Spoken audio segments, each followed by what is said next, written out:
Eu sou a ProKeren, da ID Connect, e vamos a mais um vídeo sobre as escolas literárias. Roda a vinheta!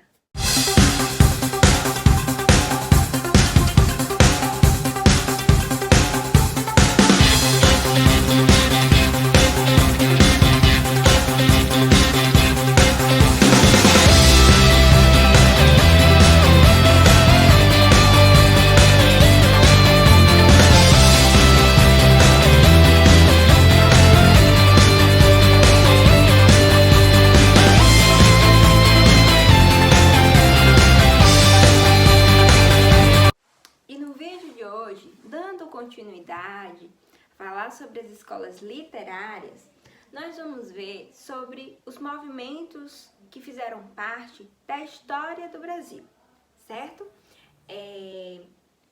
Na história literária do Brasil, nós temos divididas as escolas em dois períodos, em duas eras. A primeira era colonial, e a segunda, a era nacional. Na era colonial, nós temos aí nas escolas o reflexo, certo? Das influências da literatura portuguesa, até porque nesse período o Brasil ainda era colônia de Portugal. Então a produção literária no Brasil se pautava também nos estilos, na estética que vinha de Portugal, certo? Então, a gente vai ver aqui, a partir do Brasil, que o Brasil virou Brasil, né? A partir da chegada dos portugueses ao Brasil, o que é que aconteceu com a literatura? Como é que aconteceu aqui a literatura no Brasil? Então, nós temos como um primeiro marco, como primeira obra literária, a Carta de Pero Vaz de Caminha, certo? Sendo como a primeira obra literária brasileira, que surgiu justamente em 1500. E junto a ela, aqui no Brasil, surge a primeira escola literária chamada de quinhentismo, certo? Que dura mais ou menos um século, né? De 1500 até 1601. E esse período, esse movimento literário se caracteriza por textos, certo? Com caráter mais informativo, mais pedagógico. Prova disso é a própria Carta de Pero Vaz de Caminha, certo? É uma das provas mais claras que a gente tem desse caráter, né, informativo e pedagógico que a literatura assumia na época.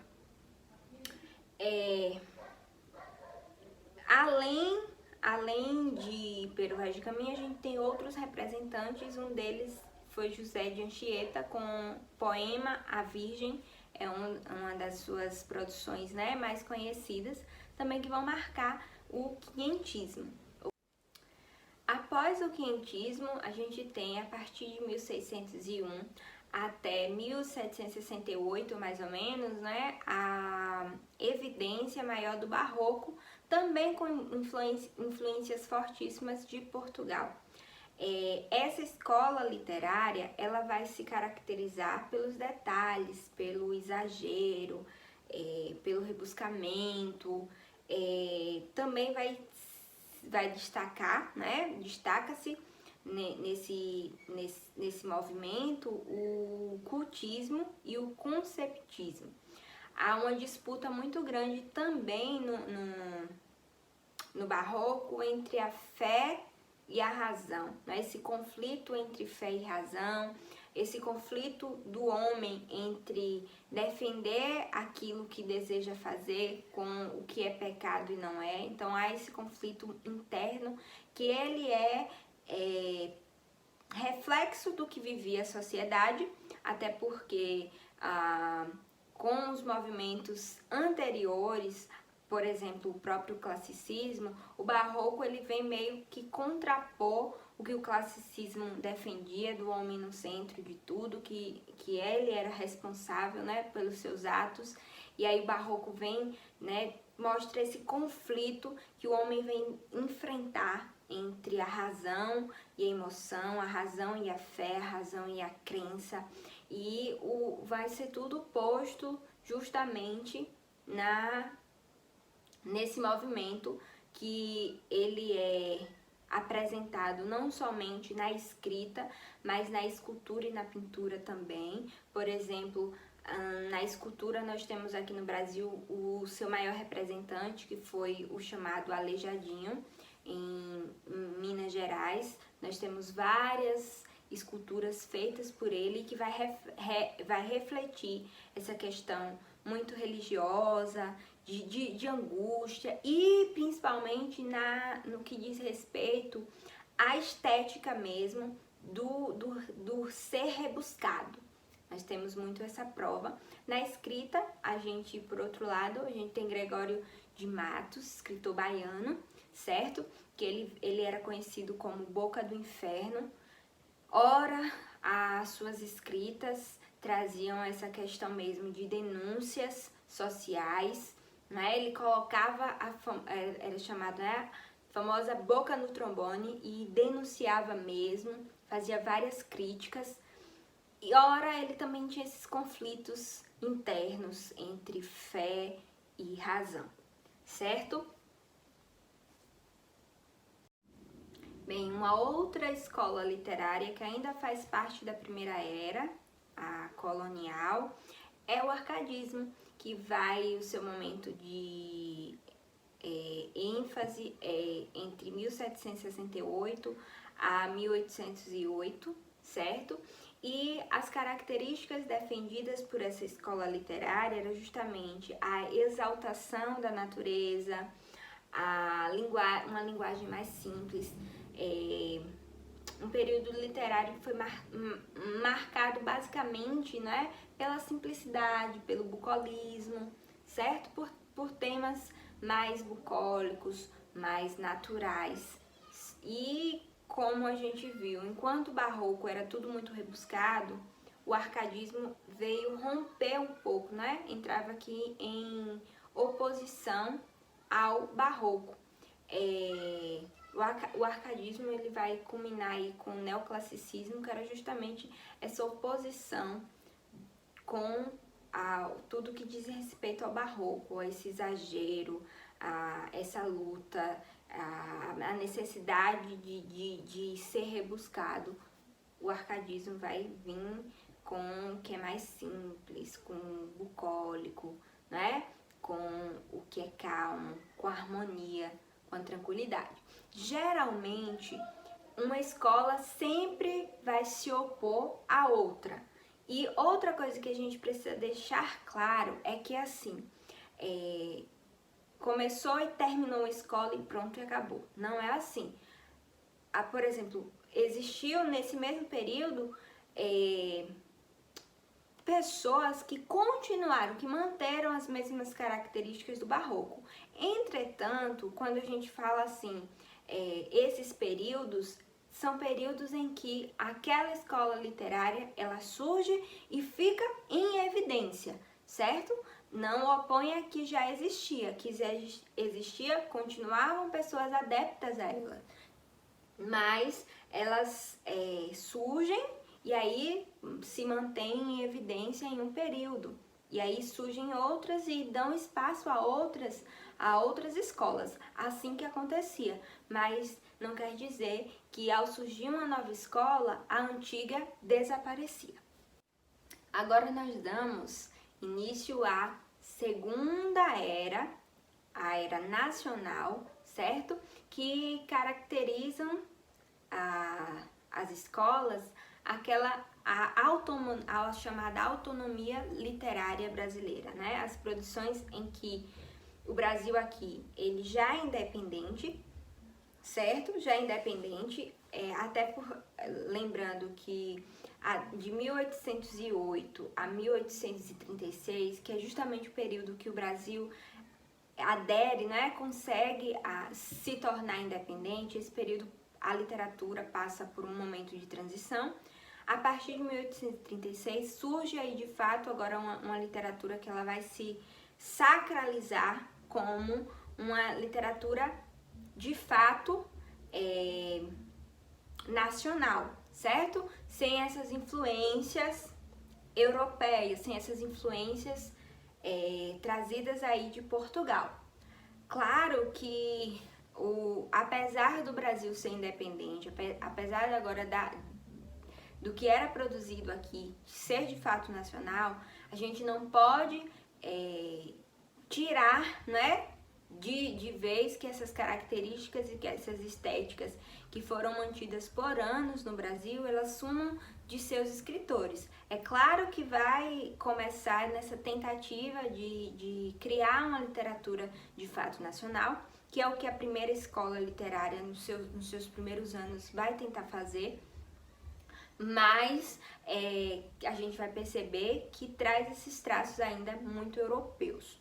Um exemplo disso foi o romantismo, que teve o seu principal representante na sua primeira fase, José de Alencar, na prosa, certo?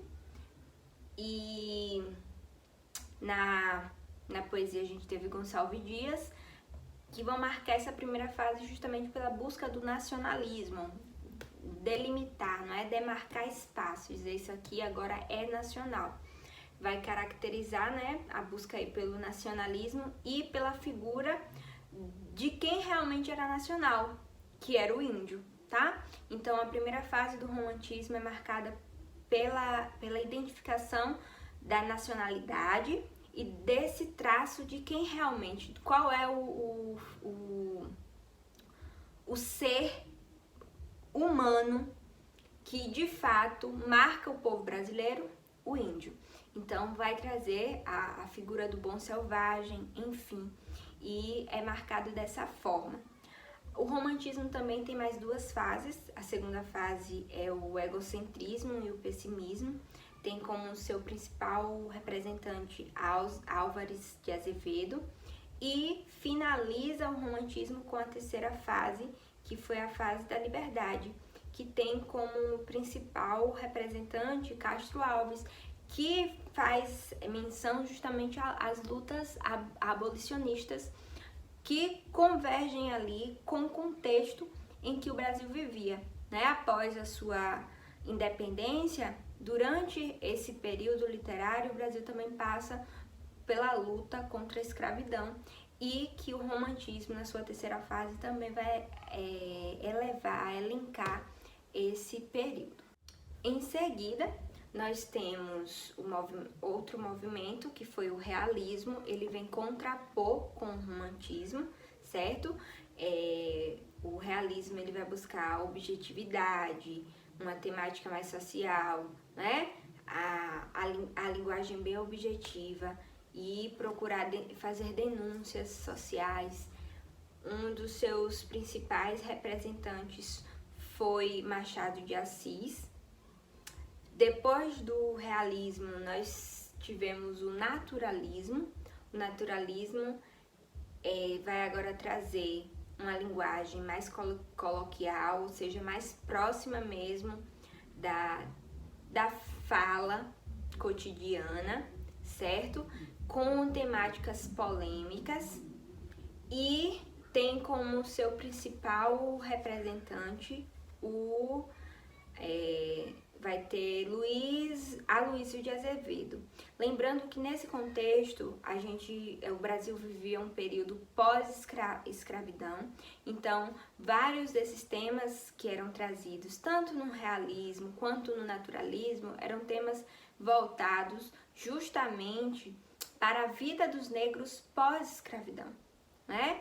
Como era esse contexto social. Outros era para a vida mesmo da sociedade em si, como é que a sociedade estava se comportando, principalmente em relação aos valores que eram postos e como as pessoas reagiam a eles.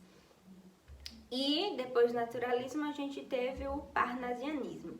Essas três escolas literárias, elas duraram de 1881 a 1893.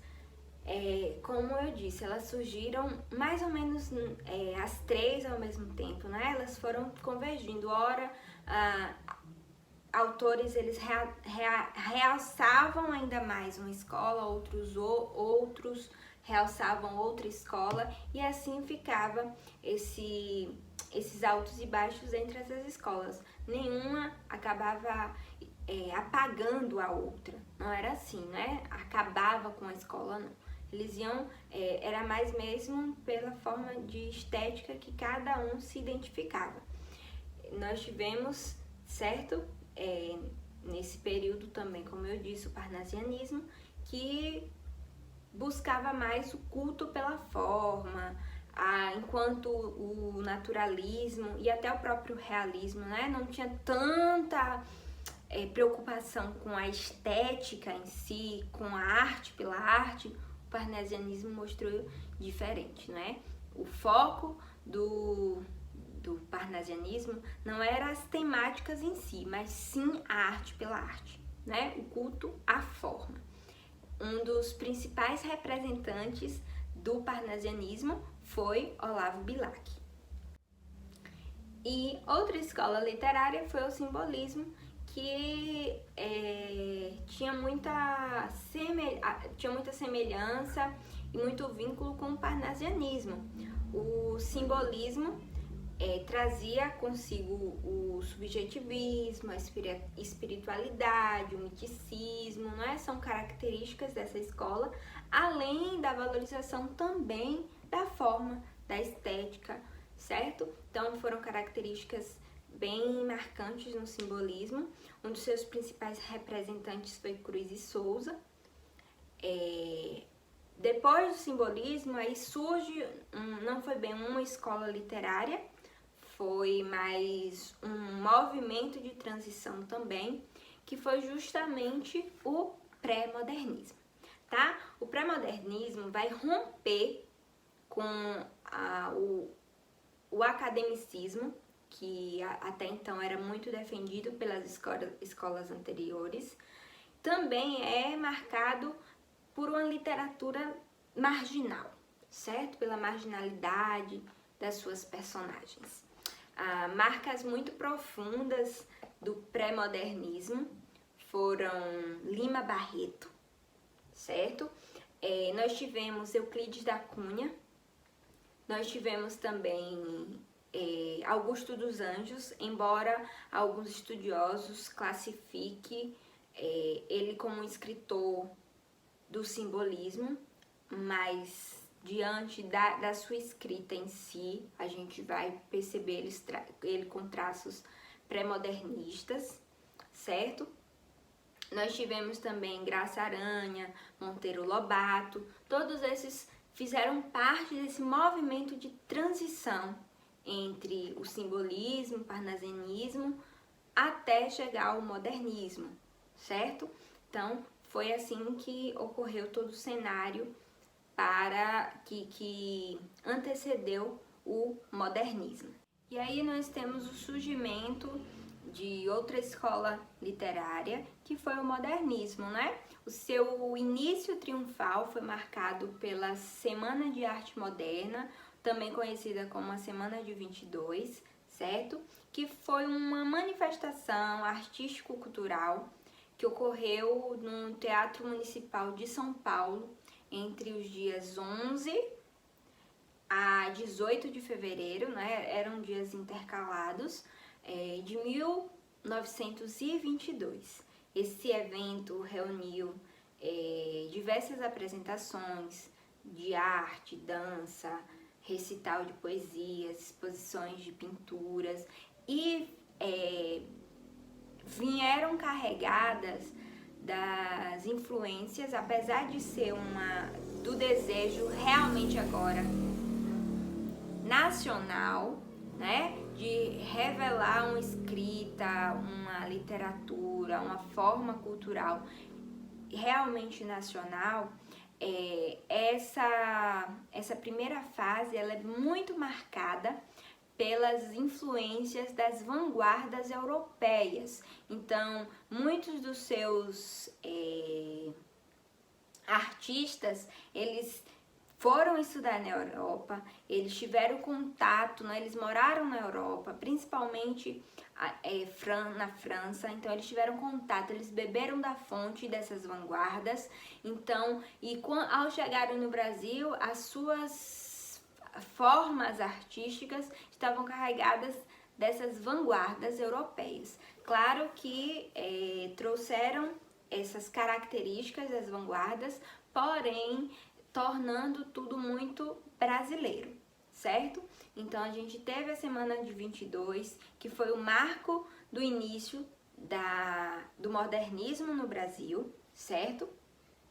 Em que trouxe uma nova visão de arte, uma nova visão, certo? Dos processos artísticos.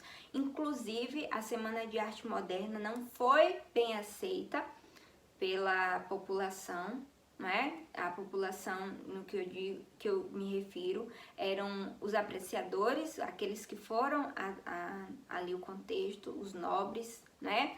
A burguesia, podemos dizer assim, não aceitou muito bem essa nova forma artística. Inclusive, pessoas que fizeram parte desse movimento de transição, como Monteiro Lobato, ele foi contra toda essa propagação e essa forma de fazer arte que foi trazida por esses artistas, certo? Isso foi algo bem evidente naquela época, mas a intenção mesmo da primeira fase era uma fase de transformação, de inovação, de deixar tudo até então para trás, né? E uma nova forma de fato de fazer arte, uma nova forma de fato de mostrar a identidade nacional.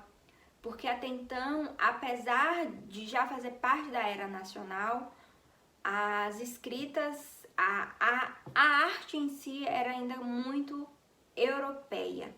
E o modernismo veio com essa tentativa mesmo de romper com esses dogmas, com essas perspectivas e paradigmas, certo?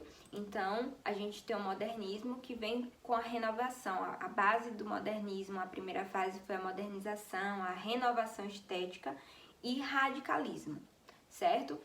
A gente teve como um dos principais representantes Oswald de Andrade, Manuel Bandeira, Mário Quintana. Esses foram nomes muito importantes na escrita, mas nós também tivemos Tarsila do Amaral, certo? Entre outros, que fizeram parte, inclusive, dessa Semana de Arte Moderna e da primeira fase do modernismo.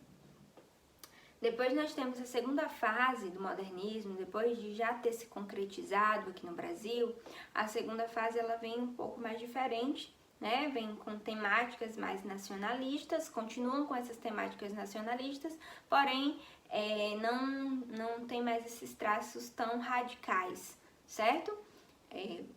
Porque até então a literatura ela foi dessacralizada com a primeira fase, então consegue mostrar aí outra visão de literatura que vai ser considerada de fato brasileira.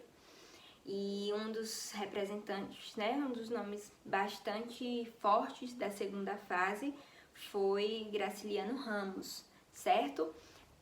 A terceira fase, aí a gente já tem agora inovações linguísticas, experimentações artísticas, né? Vem aí algo mais tanto do simples quanto do rebuscado, e aqui a gente tem Clarice Lispector, Cecília Meirelles, a gente tem, nós temos no modernismo em si, entre a segunda e a terceira fase, né? Nós temos também Carlos Drummond de Andrade, nós temos Vinícius de Moraes, certo? Entre a segunda e a terceira fase, esses escritores eles vão vinculando. Nós temos também vários outros como Guimarães Rosa. Então o modernismo ele vai marcar bastante a literatura brasileira e que a gente bebe muito dessa fonte, certo? Até os dias de hoje. Pós-modernismo, que vai de 1922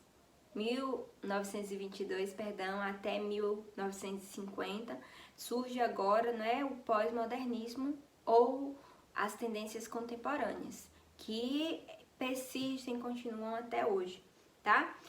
Que são marcadas pela espontaneidade, liberdade artística, tudo isso fruto do modernismo. Multiplicidade de estilos, combinação de tendências, né, são marcas dessa escola literária. A gente tem como um dos representantes fortes dessa contemporaneidade, nós temos Ariano Suassuna, Milo Fernandes, entre outros, vários outros, né, que a gente aproveita e bebe diretamente da fonte e tem o privilégio de conhecer, certo? Porque fazem parte da contemporaneidade. Espero que tenham gostado. Aí só foi um panorama, certo? A minha indicação é que vocês aprofundem em cada escola, fiz apenas um panorama, mas que vocês se aprofundem em cada escola. E outra coisa muito importante associem sempre, certo? O estudo literário, o estudo dessas escolas literárias à história, ao contexto histórico, porque vai facilitar vocês entenderem porque a literatura acontecia dessa forma, porque a cultura persistia dessa forma ao que acontecia, a todo o enredo histórico, tá certo? Beijo a todos, espero que tenham gostado, se inscrevam no nosso canal, deixe o seu joinha, compartilhem com os amigos e comentem muito. Tchau, tchau e até o próximo vídeo.